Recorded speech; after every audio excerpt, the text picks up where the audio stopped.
Hello everyone, welcome to geopolitics. Ebrahim Raisi का जो death है वो कंफर्म हो चुका है, क्योंकि यहाँ पे आप देखोगे ये न्यूज़ है कि ईरानी president Ebrahim Raisi dies in chopper crash. Iran का जो मीडिया है, ऑफिशियल मीडिया, उसने कंफर्म कर दिया है कि जो ईरान के प्रेसिडेंट है इब्राहिम रईसी, उनका हो चुका है डेथ। और इनके साथ जो भी ऑफिशियल्स ट्रैवल कर रहे थे उनका भी डेथ हो गया। ये आप फॉरेन मिनिस्टर देखो, हाल ही में कुछ दिन पहले इंडियन जो फॉरेन मिनिस्टर हैं जयशंकर साहब के साथ ये थे, और इनका डेथ हो चुका है। और ये कह लो कि बहुत ही शॉकिंग न्यूज़ है फॉर मिडल ईस्ट, क्योंकि इसका जो जियोपॉलिटिकल इम्पैक्ट है वो बहुत ही एक तरह से बुरा पड़ने वाला है। तो let's dive deeper to know the details. कुछ महीना पहले ही इजराइल ने क्या किया था कि ईरान की एम्बेसी पे रेड किया था, जिसकी वजह से उसके रिटालिएशन में ईरान ने किया था, बहुत सारा मिसाइल अटैक किया था इजराइल पे। हालांकि जो इजराइल था उसको इंटरसेप्ट कर दिया था, लेकिन उसकी वजह से कहीं न कहीं ये वर्ल्ड लेवल पे एक तरह से डर बना हुआ था कि हो सकता है कि इजराइल भी रिटेलिएशन में कहीं न कहीं कुछ मिसाइल्स जो अटैक है वो ईरान पे करे।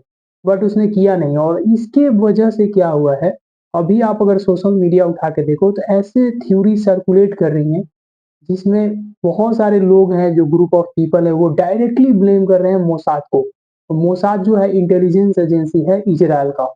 तो इन लोगों का ऐसा मानना है कि जो मोसाद है वो कहीं न कहीं बदला ले लिया है, जो ईरान ने बहुत सारा मिसाइल अटैक किया था इजराइल पे, और इसका बदला इसने ले लिया इस चॉपर को क्रैश करा के। और इसमें देखो कि आप जो रईसी हैं और इनके जो फॉरेन मिनिस्टर, ये जो 2 लीडर हैं मेन, इनका डेथ हो चुका है।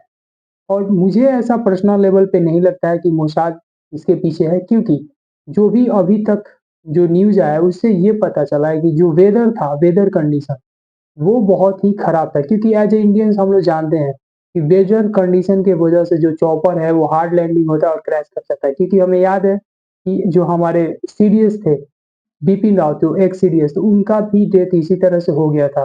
He was also killed. तो इसी का सेम सिचुएशन था, जहाँ पे वेदर था खराब और उसमें कहीं न कहीं पायलट को हार्ड लैंडिंग करना पड़ा था, जिसकी वजह से आग पकड़ लिया था पूरे चॉपर में। और उसकी वजह से वो जितने सारे उसमें बैठे थे सबकी जान चली गई। तो ऐसा नहीं लगता कि इसके पीछे मोसाद हो सकता है, क्योंकि अभी भी ये ऑफिशियल लेवल पे कंफर्म नहीं हुआ, लेकिन ये सोशल मीडिया पे आपस में वॉर कर रहे हैं। तो ये देखो मतलब कि ये पूरा थ्योरी क्या है, तो देखो जो ईरान के प्रेसिडेंट है वो गए थे अज़रबैजान। अज़रबैजान और जो ये अज़रबैजान के प्रेसिडेंट है और ये ईरान के, तो ये गए थे अज़रबैजान, और अज़रबैजान में ये प्रोजेक्ट को एक तरह से उद्घाटन करने वाले थे। यहाँ पे ये जो आप देख सकते हो क्वीज कलासी डैम, तो ये जो डैम था वो उद्घाटन होने वाला था, और यहाँ पे ये दोनों गए थे, वहाँ पे जाके इन्होंने उद्घाटन भी किया। और वहां से ये रिटर्न हो रहे थे टू द ईरान। और ईरान के रास्ते में जैसे इन्होंने बॉर्डर क्रॉस किया, यहाँ पे जो डिजमार प्रोटेक्टेड एरिया है, ये जो एरिया है थोड़ा इसके बारे में जानिए। ये डेंसली फॉरेस्टेड है, और उसपे से क्या है कि ये माउंटेनस रीजन है, यानी डिफिकल्ट ट्रेन है। उसके बाद यहाँ पे फॉरेस्ट है, जिसकी वजह से यहाँ पे काफी फॉग बनता है, और फॉग में क्या होता है ना, विजिबिलिटी खत्म हो जाती है। इसी की वजह से जो इनका चॉपर है वो क्रैश हो गया, और वो यहाँ पे क्रैश होते ही आग पकड़ लिया, और आग पकड़ने की वजह से क्या हुआ, इनका डेथ हो गया। और इसका जो इम्पैक्ट है बहुत ही बुरा होने वाला है, क्योंकि इसको 2 लेवल पर समझो। पहले तो इंटरनल पॉलिटिक्स समझो ईरान का। ईरान का जो इंटरनल पॉलिटिक्स है, वहाँ पे ऐसा बताया जा रहा है कि जो ईरान के कुछ पॉलिटिकल लीडर्स हैं वो ऐसा नहीं चाहते थे, जो इब्राहिम रईसी हैं वो फ्यूचर में चल के जो सुप्रीम लीडर हैं वहाँ के, यानी कि अब्दुल्ला खामिनी, उनका सक्सेसर बने इब्राहिम रईसी। और इसके वजह से भी हो सकता है कि इन लोगों ने कहीं एक प्लान किया हो, जिसके वजह से इनका जो प्लान है उसको क्रैश करा दिया गया।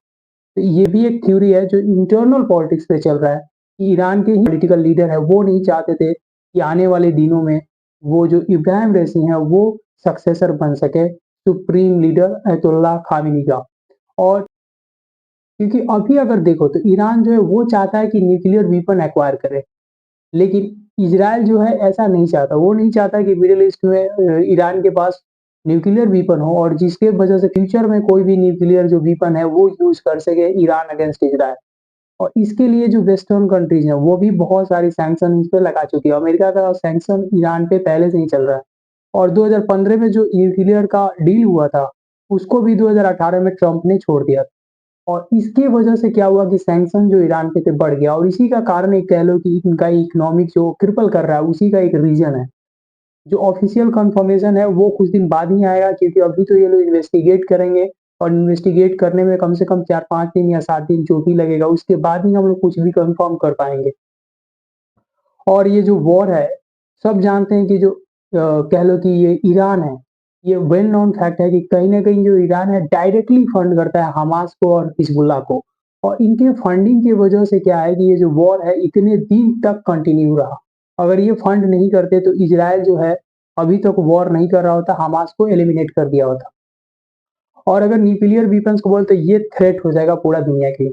जितने ज़्यादा कंट्री के पास न्यूक्लियर वेपन होता चला जाएगा, हो सकता है कि छोटी-छोटी वॉर में भी ये कंट्रीज़ न्यूक्लियर वेपन का यूज़ करें, जिसकी वजह से आने वाला जो फ्यूचर है वो बहुत ही डार्कर होने वाला है। अगर आप इंडिया के लेवल पर देखो कि इंडिया को क्या इससे इम्पैक्ट पड़ने वाला है, तो इंडिया को आपको याद होगा कि कुछ ही दिन पहले जो ईरान के प्रेसिडेंट उन्होंने ये पैक्ट साइन किया था कि जो यहाँ पे छबार पोर्ट है उसका 10 ईयर का लीज इंडिया को दे दिया जाए।